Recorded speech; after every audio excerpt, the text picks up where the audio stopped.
Good evening दोस्तों। भर्ती time study YouTube channel पर आप सभी का स्वागत है। आज हम लेकर आए हैं कॉग्निटिव डेवलपमेंट थ्योरी यानी जीन पियाजे की ये थ्योरी है और बहुत इंपॉर्टेंट है। 2 क्वेश्चन 100% पूछे जाते हैं हर साल। आप प्रीवियस ईयर के क्वेश्चन पेपर उठाकर देख सकते हैं। हर साल एक क्वेश्चन तो 100% है और 2 भी क्वेश्चन हो जाते हैं। तो बहुत इंपॉर्टेंट थ्योरी है और बहुत अच्छी तरह से हम इसको कवर करेंगे। सबसे पहले इसके बारे में जानते हैं कि ये है क्या। कॉग्निटिव डेवलपमेंट थ्योरी ये किसने दी है? जीन पियाजे ने। जीन पियाजे ने दी है और जीन पियाजे ने इसमें वातावरण को अधिक महत्व दिया है। वातावरण को अधिक महत्व दिया है। इन्होंने बताया है कि बच्चा एक नन्हा वैज्ञानिक होता है। बच्चा एक नन्हा वैज्ञानिक होता है और बच्चा स्वयं सीखता है, यानी उसको सिखाने की कोई जरूरत नहीं होती। जैसे किसी गर्म बर्तन के पास बच्चा जाएगा और हाथ लगाएगा, तुरंत हाथ हटा लेगा, तो क्योंकि वो स्वयं सीखता है। और बहुत चीजें होती हैं, ये तो स्वाभाविक है, परंतु और भी बहुत सी चीजें होती हैं जो बच्चा स्वयं सीखता है, स्वयं ज्ञान का निर्माण करता है। इसीलिए इन्होंने जो हमारा ये सिद्धांत है, इस सिद्धांत को इन्होंने संज्ञानात्मक विकास का सिद्धांत नाम दिया है। क्योंकि संज्ञानात्मक यानी संज्ञान, जो हमारे संज्ञान में बात है, उसी को हम वातावरण में किस तरह से फॉलो कर रहे हैं, यानी वातावरण में कैसे उसमें बिहेव कर रहे हैं, यानी वातावरण को अधिक महत्व दिया है। जबकि ब्रूनर ने एक दूसरा सिद्धांत ब्रूनर का है, तो ब्रूनर ने जो है शिक्षा को अधिक महत्व दिया है और जीन पियाजे ने वातावरण को अधिक महत्व दिया है।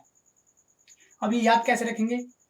जीन पियाजे का जो सिद्धांत है, इसमें इन्होंने बताया है कि बच्चा स्वयं का ज्ञान और वातावरण का ज्ञान जब दोनों को एक जगह मिला देता है, तब वह उस बात को सीख जाता है।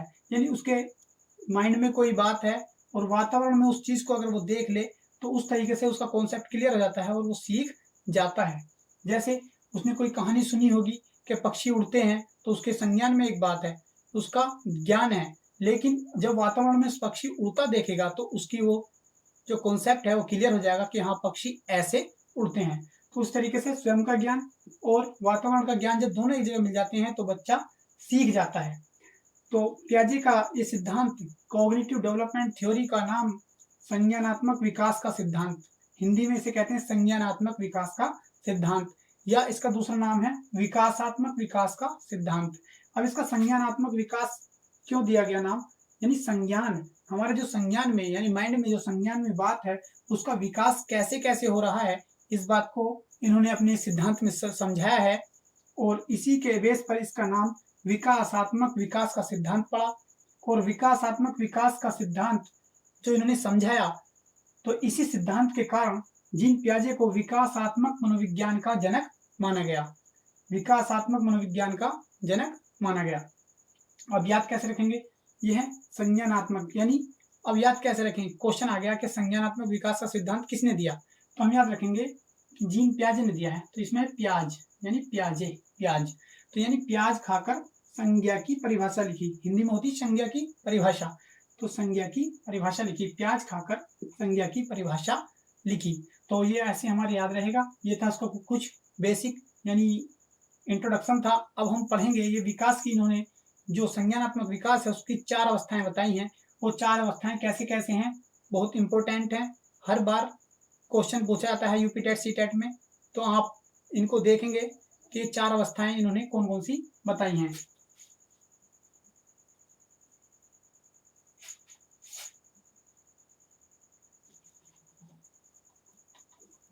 इन्होंने विकास की जो 4 अवस्थाएं बताई हैं, उसमें सबसे पहली अवस्था बताई है, इन्होंने विकास की बताई हैं 4 अवस्थाएं। विकास की अवस्थाएं,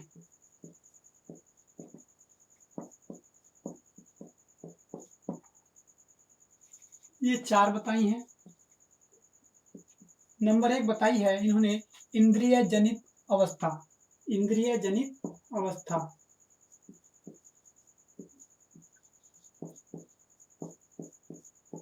इंद्रिय जनित अवस्था, और ये होती है जन्म से 2 वर्ष तक। जन्म से 2 वर्ष तक होती है। कभी कभी यहाँ पे 0 से 2 वर्ष लिख देते हैं, कुछ बुक्स में लिखा हुआ है और जो कि गलत है। 0 से 2 वर्ष नहीं होता, ये जन्म से 2 वर्ष होता है। जब बच्चे का जन्म हुआ तब से सीखना शुरू करता है और 2 वर्ष तक इसी अवस्था में बच्चा सीखता है। इसके बाद दूसरी अवस्था पूर्व संक्रियात्मक अवस्था। पूर्व संक्रियात्मक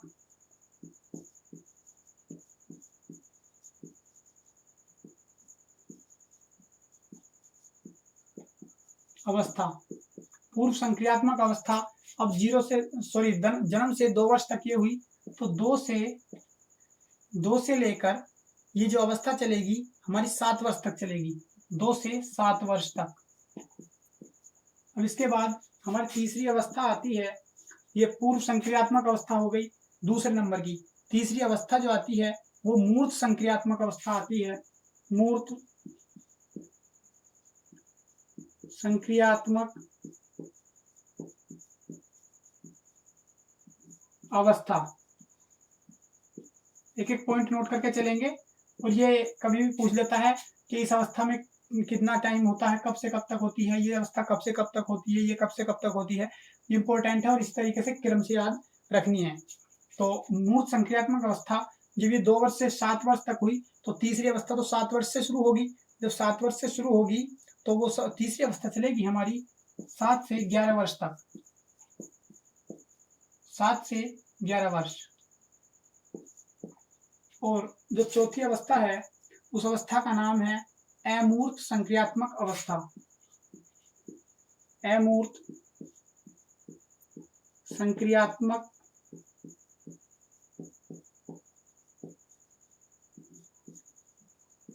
अवस्था। ये जो अवस्था है तो ये 11 वर्ष से शुरू होती है और ये 11 वर्ष तक से शुरू होकर ये 15 वर्ष या 16 वर्ष तक चलती है। किसी किताब बुक में 15 वर्ष है, किसी में 16 है, लेकिन 11 से 15 ठीक है, 11 से 15 ही ठीक होगा। 11 से 16 दे तो भी ठीक होगा। तो अलग अलग बुक्स में अलग अलग दे रखा है। तो ये 4 अवस्थाएं हैं। कभी भी इनका कभी कभी सीक्वेंस पूछ लेता है कि कौन सी अवस्था पहले आती है, कौन सी तीसरे नंबर पर आती है, कौन सी दूसरे नंबर पर आती है। तो इस तरह से ये कभी क्या इनको आगे पीछे करके दे देता है।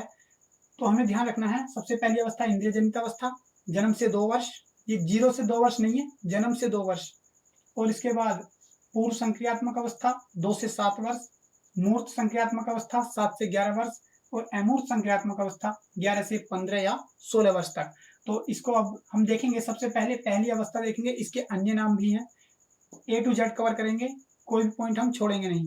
तो इसके अन्य नाम जानेंगे और इसके अंदर बच्चा कैसे सीखता है उस चीज को हम अभी कवर करेंगे।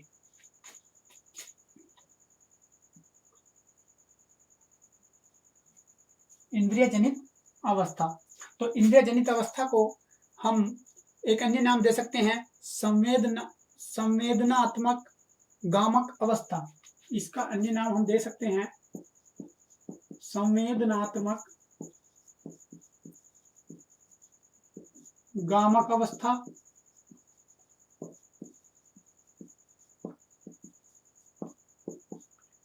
इसी का अन्य नाम हम ले सकते हैं सहज स्कीमा की अवस्था। सहज स्कीमा की अवस्था।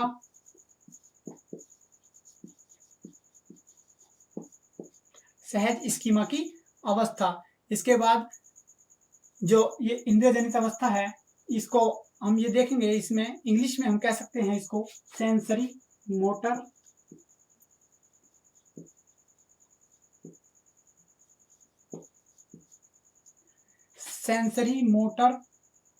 स्टेज। Sensory motor stage. तो इसके 2 अलग से नाम थे, तो मेन तो यही है, लेकिन फिर भी कभी कभी चेंज कर देता है, तो हमें कंफ्यूज नहीं होना है। अब ये बर्थ से यानी जन्म से 2 वर्ष है, बर्थ से 2 वर्ष तक चलती है। इस अवस्था में बच्चा कैसे सीखता है अब हम ये जानेंगे। यानी बच्चा जो है इसमें अनुकरण द्वारा सीखता है।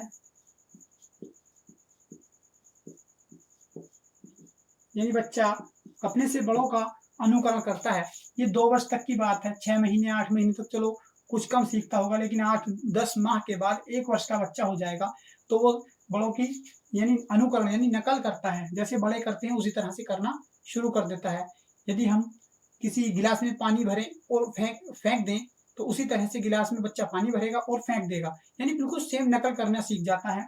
तो ये अनुकरण द्वारा बच्चा इसमें सीखता है। और अनुकरण के साथ साथ इस अवस्था में जैसे बच्चा अपनी माँ की गोद में है और दूसरा उसको ले ले तो बच्चा क्या होता है, बेचैनी महसूस करता है। तो ये होता है अक्सर 1 वर्ष तक। तो इसमें बेचैनी होती है, इस अवस्था में बेचैनी की अवस्था भी इसको कह सकते हैं। इसमें बच्चे को यानी बेचैनी महसूस करता है। और इस तरह से सीखते सीखते मेन चीज ये है कि बच्चा जो है इसके अंदर अनुकरण के साथ साथ बेचैनी महसूस करता है। और सबसे बड़ी बात यह है कि वस्तु स्थायित्व हो जाता है। जन्म से 2 वर्ष तक बच्चा वस्तु स्थायित्व, ये कई बार पूछा हुआ क्वेश्चन है कि वस्तु स्थायित्व की अवस्था कौन सी एज में आती है। वस्तु का स्थायित्व आता है यानी किसी वस्तु, जैसे मैंने बोला मार्कर, और बच्चे के माइंड में ये कॉन्सेप्ट क्लियर है कि मार्कर ये है तो वो मार्कर ही उठा कर लाएगा। बच्चे से कहो गिलास उठा कर लाओ तो गिलास उठा कर लाएगा। बच्चे से कहो कि चप्पल उठा कर लाओ तो चप्पल उठा कर लाएगा। यानी कि वो उसका कॉन्सेप्ट क्लियर हो जाता है। जन्म से 2 वर्ष तक इसी अवस्था के अंदर, इंद्रिया जनित अवस्था के अंदर ही उसका जो वस्तु का स्थायित्व हो क्लियर हो जाता है, यानी वो वस्तु को पहचान लेता है। पहचानना 2 वर्ष के अंदर ही सीख जाता है। अब जो इसकी जो कार्य करने की मेन स्टेज है, यानी जो मेन कार्य करता है, ये इंद्रियों द्वारा करता है। जो इंद्रियों द्वारा कार्य करता है तो इसी कारण इसी को सेंसरी मोटर कहा गया। यानी अपने शरीर के अंगों द्वारा यानी इंद्रियों द्वारा, ये 5 हमारी इंद्रियां हैं, आंख, नाक, कान, जीभ, त्वचा, यानी इन 5 इंद्रियों द्वारा ज्यादातर वर्क करता है। इसलिए इसको इंद्रिय जनित अवस्था कहा गया। और इसको वस्तु स्थायित्व के इसमें बच्चा सीख जाता है। आपको कॉन्सेप्ट क्लियर हो गया होगा। अब इसके बाद इसकी जो है इस वाली स्टेज की 6 स्टेज हैं, इस वाली स्टेज की भी इसकी 6 सब स्टेज हैं। यानी इस अवस्था की 6 उप अवस्थाएं हैं, वो हम बाद में कवर करेंगे। अब जैसे हमने ये सीखा है, देखा है विकास की अवस्थाओं में 4 अवस्थाएं, तो पहली हमने कवर कर लिया। अब दूसरी अवस्था देखते हैं। ये वाला इंपॉर्टेंट है, पॉइंट ध्यान रखना है। और ये जन्म से ये पूछता है, ये भी इंपॉर्टेंट है, इंद्रिय जनित अवस्था इसको कहते हैं। तो ये समझ गए होंगे। इसके बाद हम दूसरी अवस्था पढ़ेंगे जिसका नाम है पूर्व संक्रियात्मक अवस्था। दूसरी अवस्था पढ़ेंगे पूर्व संक्रियात्मक अवस्था नंबर 2।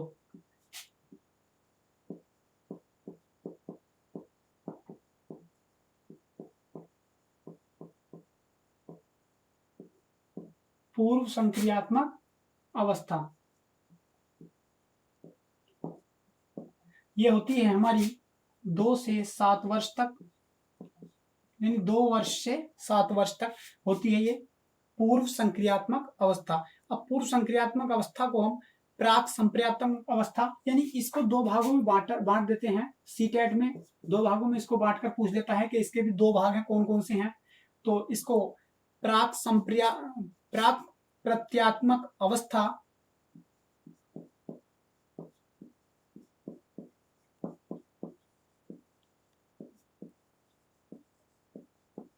प्राक प्रत्यात्मक अवस्था भी इसको कहते हैं।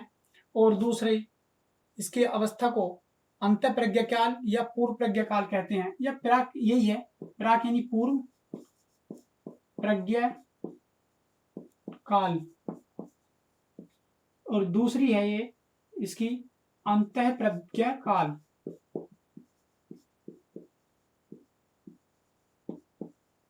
अब ये जो अवस्था है 2 से 7 वर्ष तक है, तो 2 से 4 वर्ष तक तो ये रहती है और 4 से 7 वर्ष तक ये रहती है। ये भी पूछा हुआ क्वेश्चन है सीटेट में कि जो पूर्व संक्रियात्मक अवस्था में अंत प्रज्ञा काल है वो कब से कब तक है, या पूर्व प्रज्ञा काल कब से कब तक है। इस पूर्व संक्रियात्मक अवस्था का दूसरा नाम प्राक प्रत्यात्मक अवस्था भी है।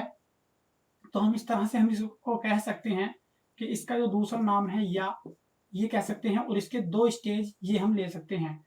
नंबर 1 पूर्व प्रज्ञा काल, दूसरा अंत प्रज्ञा काल। यहाँ तक क्लियर हो गया होगा। इसके हमारे 2 जो नाम थे। अब इसको इंग्लिश में हम कह सकते हैं पूर्व संक्रियात्मक अवस्था को हम इंग्लिश में कह सकते हैं प्री कंसेप्चुअल स्टेज।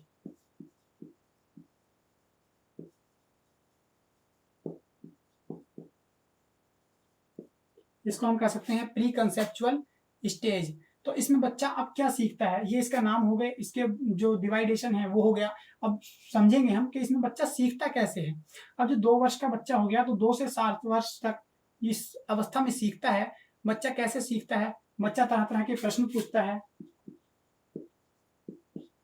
कि पंखा गोल गोल क्यों घूम रहा है, इस तरह से पानी उबल रहा है तो ये क्यों उबल रहा है। ठीक है, तो इस तरह से ये क्वेश्चन बच्चा बार बार पूछता है। ये पक्षी उड़ रहा है तो क्यों उड़ रहा है, तो तरह तरह के क्वेश्चन बच्चा पूछता है। ये हवाई जहाज आसमान में कैसे उड़ जाता है, तो 2 से 7 वर्ष तक बच्चा ये पूछता है। और इसी तरह के क्वेश्चन बना के देता है एग्जाम में, सीटेट में, कि बच्चा कौन सी अवस्था में आएगा। यदि बच्चा प्रश्न पूछना शुरू कर देता है, तरह तरह के बच्चा प्रश्न पूछता है, तो बच्चा किस स्टेज में आएगा, यानी पियाजे के संज्ञानात्मक विकास के किस अवस्था में आएगा, तो पूर्व संक्रियात्मक अवस्था में आएगा। प्रश्न पूछने के साथ साथ बच्चा क्या करता है, अपने नए नए खेल खेलना शुरू कर देता है। अपना मिट्टी का घर बनाता है और उसमें खेलना शुरू कर देता है, और वो ऐसे समझता है जैसे मेरा असली घर है, और उसमें पूरा आनंद लेता है। तो ये 2 से 7 वर्ष की अवस्था में ही होता है। और बच्चा मेन इंपॉर्टेंट ये है कि बच्चा जो अहम केंद्रित होता है, अहम केंद्रित यानी इस अवस्था में बच्चा ये चाहता है कि सब जो भी सामान है वो मुझको मिल जाए, यानी सब मेरी तारीफ करे। कोई खाने की वस्तु घर में आई तो मुझे ही खाने को मिल जाए, यानी कोई अगर खिलौना आया तो मुझे ही सारे खिलौने खेलने के लिए मिल जाए। यानी वो अहम केंद्रित होता है, वो अपना ही भला चाहता है, दूसरे का नहीं चाहता। ये भी कई बार क्वेश्चन पूछा हुआ है, इंपॉर्टेंट है। इंपॉर्टेंट, अहम केंद्रित, बच्चा जो अहम केंद्रित होता है। और इसके अंदर एक चीज और, जीववाद यानी जीववाद, इसको हम अहम केंद्रित को कह सकते हैं ईगोसेंट्रिज्म, ईगोसेंट्रिज्म। और जीववाद को हम कह सकते हैं एनिमिज्म।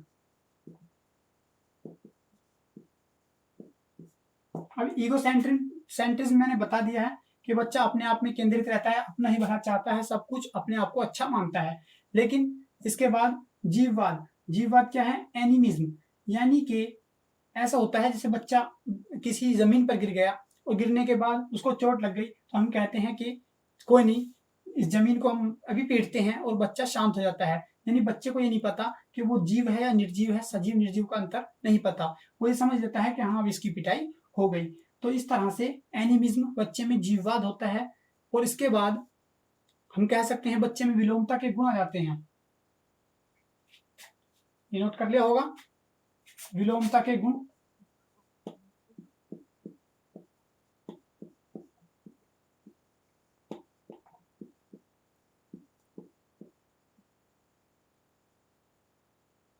यानी बच्चा प्रत्येक बात को उल्टी, मतलब उल्टे काम, जैसे कहते हैं ना, कुछ जो कहते हैं उसका उल्टा करना, उस तरीके से बच्चा करता है। 2 से 7 वर्ष की अवस्था में हम कुछ कहते हैं और बच्चा उस तरह से कि मेरे पास इधर आ, तो वो दूर भागता है। कहते हैं बार बार गेट मत बजाओ, तो और ज्यादा बजाता है। तो इस तरह से बैट बॉल यहाँ मत खेलो, तो वहीं खेलता है। तो विलोमता के गुण बच्चे में इसी एज में आ जाते हैं, इतना समझदार नहीं हो पाता है। इसके बाद हम कह सकते हैं कि सजीवता के लक्षण आने शुरू हो जाते हैं, सजीवता के लक्षण आने शुरू हो जाते हैं इसके अंदर।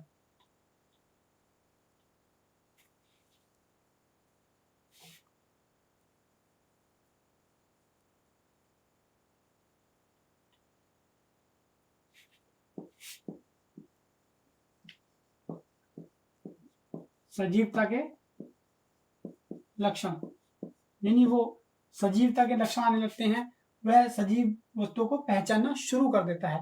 इसके बाद हम कह सकते हैं कि वो अपने संकेतों द्वारा, संकेतों की भाषा शुरू कर देता है, यानी संकेत की भाषा शुरू कर देता है। किसी को इशारा करके बुलाना, किसी से कोई सामान के लिए कहना, गेट बंद करने के लिए इशारा करना, यानी इस चीजों को अगर हम कर दें तो बच्चा समझने लगता है और वो ये सीख जाता है।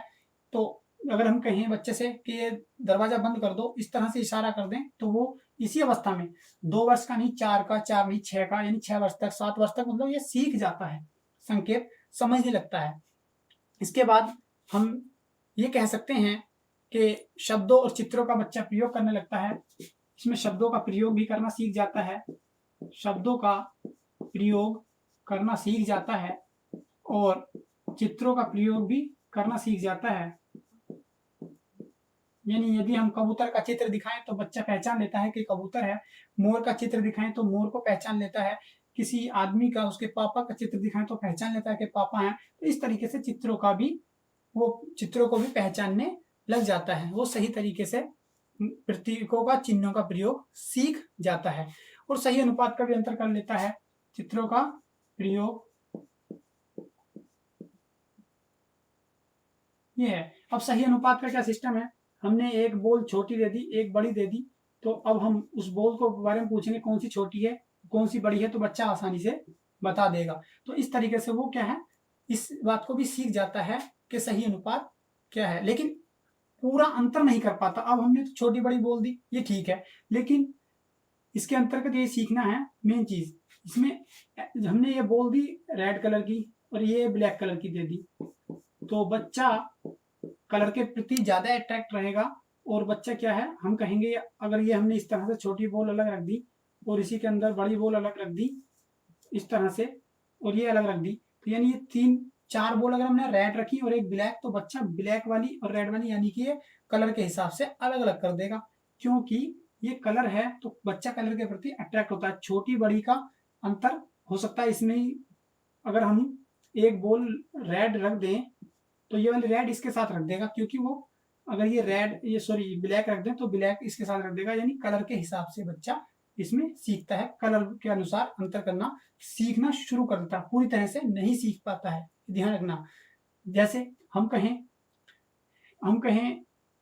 एक बर्तन में हमने लोहा भर लिया, पूरा फुल भर लिया, और उसी एक दूसरे बर्तन में हमने रुई भर ली, और रुई अगर हमने उस बाल्टी से कुछ ज्यादा निकाल दी, बच्चे से पूछेंगे कौन सी ज्यादा है, ये आधी भर ली, मान लीजिए ये लोहा है और हमने बाल्टी में आधा भरा है, और ये रुई है, रुई फुल भरी है, तो बच्चा ये कहेगा कि ये ज्यादा भारी है और ये हल्की है, देखकर पहचानेगा, यानी वो समझेगा कि जो आधी भरी हुई है वो कम होगी, लेकिन उसको ये नहीं पता कि रुई हल्की है और लोहा भारी है। तो इस तरीके से वो अभी पूरा कंसेप्ट उसका क्लियर नहीं हो पाता। ये यहाँ तक समझ में आ गया होगा। इसके बाद थर्ड स्टेज होती है मूर्त संक्रियात्मक अवस्था। मूर्त संक्रियात्मक अवस्था नंबर 3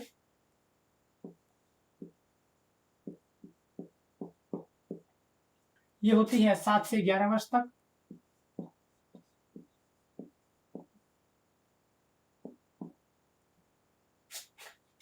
तो मूर्त संक्रियात्मक अवस्था को हम देखेंगे, इसके जो इसमें बच्चा, इसको इंग्लिश में हम कहेंगे, मूर्त संक्रियात्मक अवस्था को हम कहेंगे कॉन्क्रीट ऑपरेशनल स्टेज।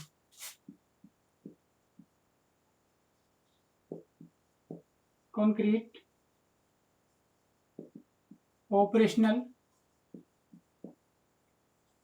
स्टेज ये है। इसमें बच्चा क्या करता है, इसमें बच्चा मूर्त चिंतन प्रारंभ कर देता है, यानी तार्किक चिंतन प्रारंभ कर देता है। मूर्त मतलब जो चीज दिख रही है उस पर चिंतन करना प्रारंभ कर देता है, मूर्त चिंतन प्रारंभ। और एक आएगा अमूर्त चिंतन, वो इससे अगली स्टेज में आएगा।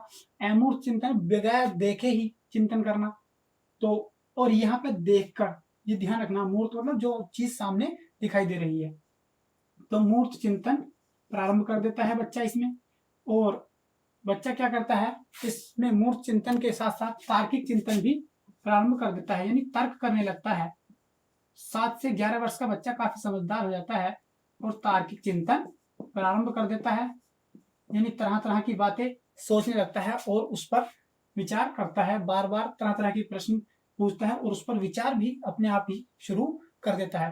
पहली अवस्था थी वो हमारी 2 से 7 वर्ष तक थी, तो उसमें बच्चा प्रश्न पूछना शुरू कर देता है, विचार नहीं कर पाता, चिंतन नहीं कर पाता, लेकिन इसमें चिंतन का प्रारंभ हो जाता है, ध्यान रखना। लेकिन चिंतन का प्रारंभ शुरू होता है, प्रत्येक पॉइंट इंपॉर्टेंट है, ध्यान से देखेंगे। पहली वाली स्टेज में, दूसरे स्टेज में बच्चा प्रश्न पूछना शुरू कर देता है, उसमें चिंतन का कोई नाम नहीं आया, लेकिन इसमें चिंतन प्रारंभ कर देता है, लेकिन चिंतन जो होता है वो मूर्त होता है, यानी सामने दी गई वस्तु पर ही चिंतन करता है और बाकी जो दिखाई नहीं देता है उस पर चिंतन नहीं करता। और इससे अगली जो स्टेज आएगी उसमें अमूर्त चिंतन पर भी कार्य करने लगता है। तो मूर्त चिंतन या तार्किक चिंतन इसमें बच्चा प्रारंभ कर देता है। उसमें अंश और पूर्ण का ज्ञान हो जाता है बच्चे को, अंश पूर्ण का ज्ञान अंशपूर्ण का ज्ञान क्या हो जाता है, जब 7 से 11 वर्ष तक कोई बच्चा 8 वर्ष तक ये सीख जाता है, कोई 9 वर्ष तक, कोई 10 वर्ष तक। इसलिए जो जीन पियाजे ने है एक स्टेज बताई कि 7 से 11 वर्ष के बीच में, इस गैप में ही बच्चे ये सीख जाते हैं। सभी बच्चे, लगभग सभी बच्चे ये सीख जाते हैं। जो सामान्य बुद्धि होते हैं, जो मंद बुद्धि होते हैं, उनके लिए नहीं, यानी सामान्य बुद्धि को लेकर ये कॉन्सेप्ट दिया गया है। तो अंशपूर्ण का ज्ञान यानी ये मान लीजिए एक ये ऑरेंज है, तो ये फुल है, ये पूरा है, लेकिन जब इसमें से हमने आधा कर दिया तो बच्चे ये समझ जाएंगे कि ये पूरा ऑरेंज है, ये आधा ऑरेंज है। तो इस तरीके से उसे अंश और पूर्ण का ज्ञान हो जाता है। समझ रहे होंगे। ये बाल्टी, ये कोई गिलास है, ये पानी से भरा हुआ है, ये फुल है, और दूसरा गिलास है इसी के बराबर में, ये आधा है। तो बच्चा ये समझ जाता है ये फुल भरा हुआ है, ये आधा भरा हुआ है, यानी अंश पूर्ण का ज्ञान बच्चा इस अवस्था में सीख जाता है। इसके बाद बच्चा समानता में भी, यानी समानता करने लगता है, और बच्चा वर्गीकरण भी करने लगता है। इसी स्टेज के अंदर बच्चा समानता, वर्गीकरण और इसी के अंदर जो विचारों में विलोमता आती है,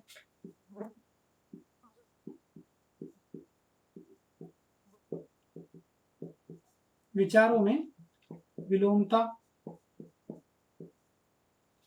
विलोमता के साथ इसी अवस्था में बच्चा आकार, क्रम, भार, क्रमबद्धता, आरोही अवरोही क्रम सब सीख जाता है। यानी आकार, कौन सी वस्तु छोटी है, कौन सी बड़ी है, और क्रम से लगाना, यानी हम कहें कि क्रम से लगाओ तो अवरोही क्रम आरोही क्रम वो लगाएगा। पहले छोटा गिलास, फिर बड़ा, फिर उससे बड़ा, फिर सबसे बड़ा। यानी ये कैंडल है, मोमबत्ती है, तो बच्चा इन मोमबत्तियों को अगर हम क्रम से लगवाना शुरू करें तो बच्चा उसी तरीके से आरोही अवरोही क्रम में हम जैसे बताएंगे बच्चा उसी तरह से लगाना शुरू कर देगा। तो ये समझ में आ गया होगा, ये आरोही अवरोही क्रम से बच्चा यानी आकार और क्रम पे बच्चा सीख जाता है। और भार के हिसाब से बच्चा ये, जैसे पहले वाली अवस्था में मैंने बताया था कि बच्चा भार नहीं समझ पाता कि रुई या लोहा कौन सा भारी है। जिस बर्तन में कम, यानी हमने आधी बाल्टी लोहा लिया था और दूसरी बाल्टी में रुई थोड़ी फुल भर दी थी, तो बच्चे ने ये देखा था कि जो भरी हुई है वही भारी है। लेकिन इसमें ऐसा नहीं होता, इसमें बच्चा समझदार हो जाता है। 7 से 11 वर्ष की अवस्था में बच्चा ये समझ जाता है कि कौन सी वस्तु भारी है और कौन सी हल्की है, वो देखकर ही वह पहचानने लगता है। इस तरीके से जो ये हमारा था मूर्त संख्यात्मक अवस्था, ये समझ में आ गया होगा। अब इसके अंदर इसमें बच्चा समानता, यानी समानता देखने लगता है कि कौन सी वस्तु समान है, और वर्गीकरण भी करने लगता है। इसमें ही इसको कहते हैं, जो भी बताया था, विचारों में यानी विलोमता आ जाती है। जैसे हमने बोला कि 4 + 3 कितना हुआ, 7, तो बच्चे से फिर बोला 7 + 3 + 4 बोला, तो बच्चा फिर भी बताएगा 7, यानी वो समझने लगता है कि 4 और 3 अगर हमने जोड़े तो भी 7 है, और 3 और 4 जोड़ेंगे तो भी 7 है। यानी जैसे ही हमने इसको पलट दिया, इसलिए इस अवस्था को हमने पलटावी अवस्था भी कहा गया। इसलिए इस अवस्था को पलटावी अवस्था भी कहा गया। तो ये ध्यान रखना है, कॉन्सेप्ट क्लियर होकर पढ़ेंगे तो कंफ्यूज नहीं होंगे, और किताब में वैसे पढ़ेंगे तो बार बार कंफ्यूज होते हैं कि कहाँ से आया था। 2-3 घंटे लगातार पढ़ने के बाद हमारा टॉपिक गलत हो जाता है और वहां पर हम गलत करके आते हैं। इसलिए जो भी टॉपिक पढ़ना है बहुत ध्यान से पढ़ें, और एक एक पॉइंट हमने लिखा है, इससे ज़्यादा कहीं नहीं मिलेगा। आप सारे यूट्यूब चैनल देख लेना, और यही यदि हमारा ये प्रयास अच्छा लगे तो चैनल को लाइक करना, शेयर करना, सब्सक्राइब करना।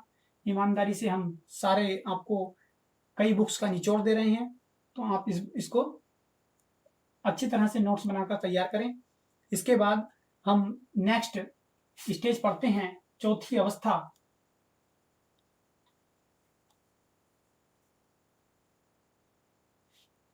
चौथी अवस्था है हमारी अमूर्त संक्रियात्मक अवस्था। इसको अमूर्त संक्रियात्मक अवस्था को हम इंग्लिश में कहते हैं एब्स्ट्रैक्ट ऑपरेशनल स्टेज। एब्स्ट्रैक्ट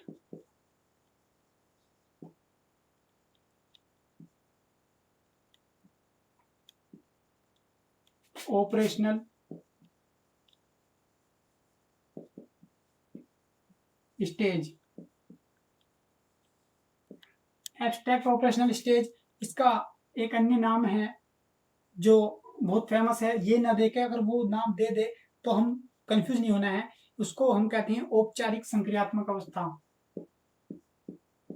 औपचारिक संक्रियात्मक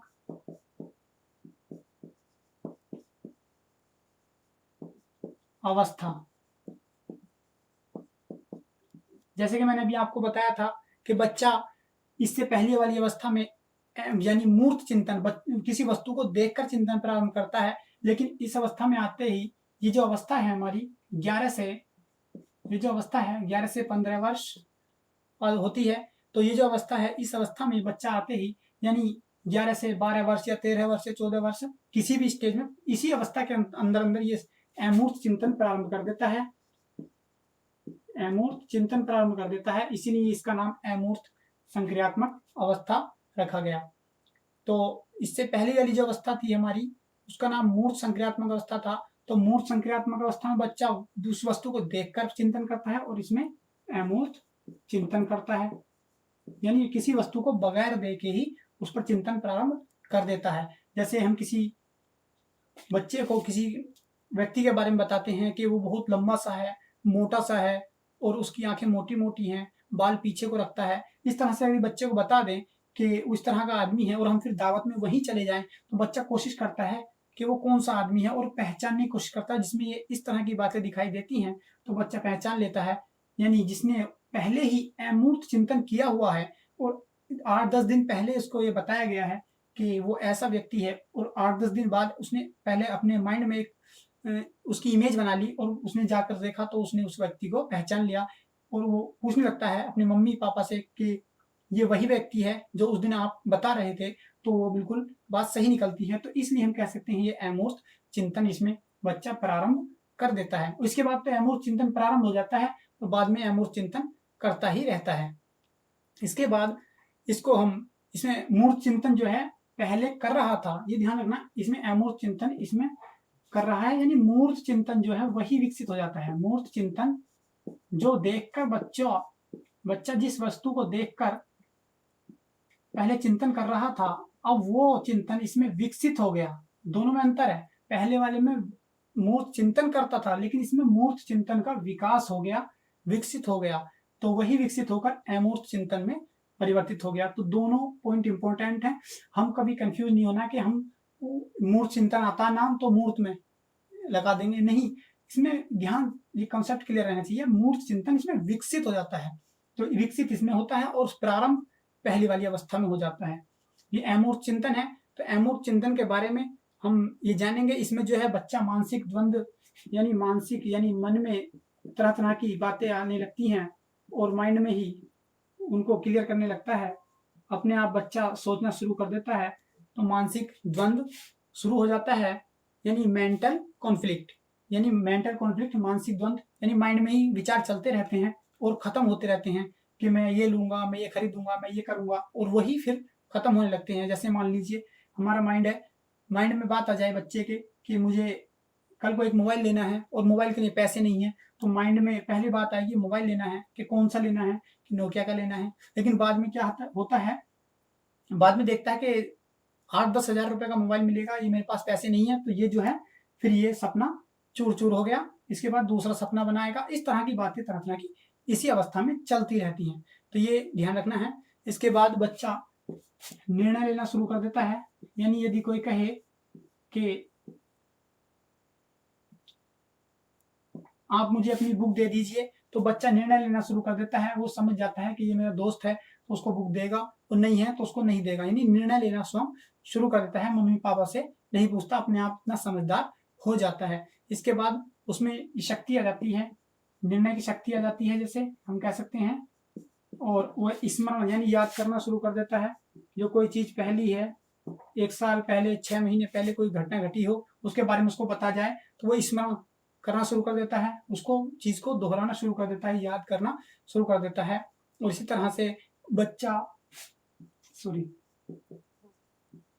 अंकों का प्रयोग करना शुरू कर देता है, अंकों का प्रयोग, जैसे बच्चे को मोबाइल नंबर याद कराया जाए तो वो पहली अवस्था में कर देता है, लेकिन अंकों का सही प्रयोग बच्चा यहाँ पे करना शुरू कर देता है। इसमें ये माना गया है कि इसमें कोई गलती बच्चा नहीं करता है। और इसमें बच्चा, सबसे बड़ी इंपॉर्टेंट बात यह है, बच्चा समस्या का समाधान स्वयं कर लेता है। यानी समस्या समाधान विकसित जो हो जाता है, इसमें समस्या का बच्चा इसमें समाधान कर लेता है। अमूर्त संक्रियात्मक अवस्था में बच्चा किसी समस्या में उलझ जाता है तो उसका समाधान खोजने की कोशिश करता है और उसको अंततः उसका समाधान जो है खोज ही लेता है। इसके बाद वो कार्य कारण की समझ ले उसके अंदर हो जाती है। यानी यदि वह कहीं जा रहा हो और अचानक कोई ऐसी घटना घटे कि उसकी आंख में मान लीजिए मच्छर गिरा, तो वो समझ जाता है कि कार्य जो हुआ है, मच्छर जो गिरा इस कारण से गिरा है कि मैंने जो हेलमेट नहीं पहन रखा है या चश्मा नहीं लगा रखा है, तो कार्य कारण वो समझ जाता है।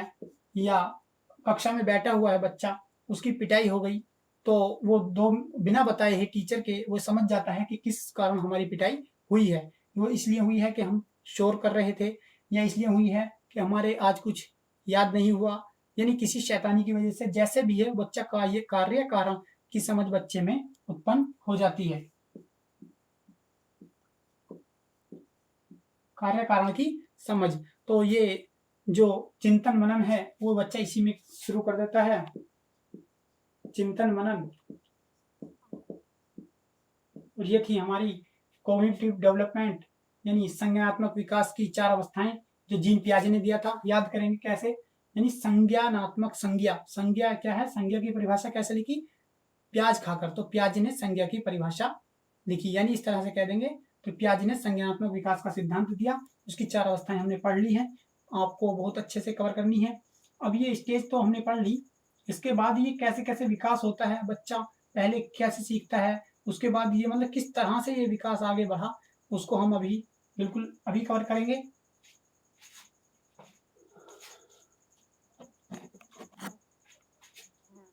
ये जो वीडियो है लगभग 40 मिनट की हो चुकी है, इसलिए नेक्स्ट वीडियो में हम कवर करेंगे इससे आगे, यानी बच्चे का जो विकास क्रम है, किस तरह से बच्चे का विकास होता है, संज्ञानात्मक विकास किस तरह से होता है, जीन पियाजे ने कैसे बताया है, उसको नेक्स्ट वीडियो में हम कवर करेंगे। और जो सबसे पहली मैंने अवस्था बताई थी इंद्रिय जनित अवस्था, उसके जो 6 उप अवस्थाएं थी वो भी हम उसी वीडियो में कवर करेंगे।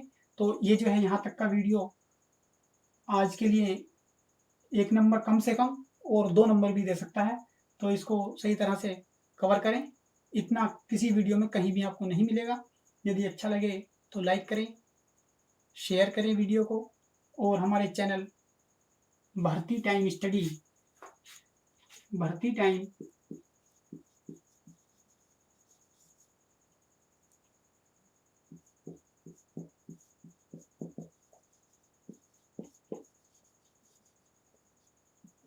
टाइम स्टडी को अभी सब्सक्राइब कर लें। इसी तरह की वीडियो हम आपको देते रहेंगे।